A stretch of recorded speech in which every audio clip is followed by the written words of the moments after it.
In the turbulent wake of Tywin Lannister's death, Jaime Lannister finds himself grappling with grief and guilt in Season 5 of Game of Thrones. During their father's funeral in the Great Sept of Baelor, Jaime stands beside Cersei, his twin sister and lover, as mourners pay their respect. He cautions her that Tywin's demise has left House Lannister vulnerable, their enemies poised to strip away the power and influence their father had amassed. Cersei, however, turns her venom on Jaime, blaming him for their father's murder by freeing Tyrion, the true killer in her eyes. Left alone with Tywin's body, Jaime stares at the court, the weight of his choices pressing heavily upon him. The threat to their family escalates when Cersei summons Jaime to examine a sinister gift from Dorne, a carved viper clutching Myrcella Lannister's pendant in its jaws, a clear warning from House Martell. Cersei rallies at Jaime for his failure to publicly acknowledge their children, a hypocrisy he counters by noting the deadly consequences of such an admission. Determined to protect their daughter Myrcella, Jaime vows to retrieve her from Dorne. When Cersei mocks his ability to do so with one hand, he retorts that he won't be going alone.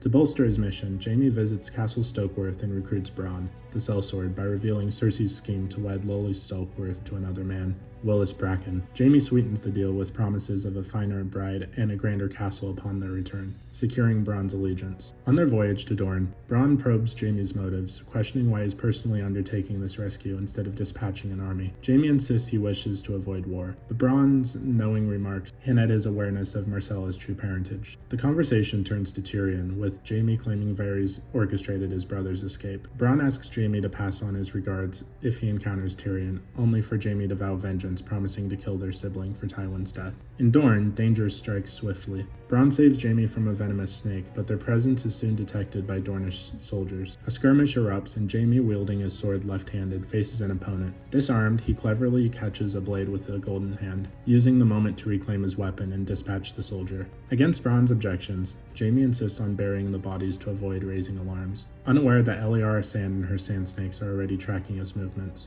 intent on using Myrcella to spark a war. Disguised as Dornish guards, Jaime and Bronn infiltrate the Water Gardens, finding Myrcella with her betrothed Trystane Martell. As Jaime urges her to flee, the Sand Snakes attack, aiming to kill her as vengeance for Oberyn Martell's death. Jaime battles Obara Sand while Bronn holds his own, but the clash ends when Ero Hota, Doran Martell's formidable captain, intervenes with guards, arresting all involved. In a cell-like room, Myrcella visits Jaime, rejecting his pleas to return to King's Landing and declaring her intent to stay and marry Trystane, leaving Jaime isolated once again. Escorted by Ero Hota to meet Prince Doran, Jaime faces the ruler alongside Eliara, Trystane, and Myrcella. Noting Myrcella's revealing Dornish attire, Jaime awkwardly suggests she might be cold, a concern she brushes off. When Doran questions Jaime's covert mission, he cites the Viper threat as justification. Doran, seeking peace, proposes maintaining Myrcella's engagement to Trystane, who will join the small council in Oberyn's stead. Jaime agrees, relieved to avoid bloodshed, while Myrcella beams at staying with her love.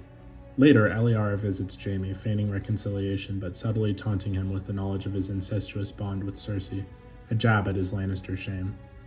The journey home begins with farewells to the Martells. Aboard his ship, Jaime opens up to Myrcella about love's complexities, hinting at their true connection. She confesses she knows he's her father and embraces him warmly, only to collapse moments later, poisoned by Eliara's farewell kiss. As Myrcella dies in his arms, Jaime's triumph turns to tragedy, his mission ending in a devastating loss. But what did you guys think of Jaime Lannister during Game of Thrones Season 5? Please let me know in the comments below. If you haven't already, please be sure to like the video, subscribe to the channel, join the Sith Citadel Discord, links in the description, and consider becoming a join member or sending a super thanks if you wish to further support the channel. Otherwise, I'll see you in the next video.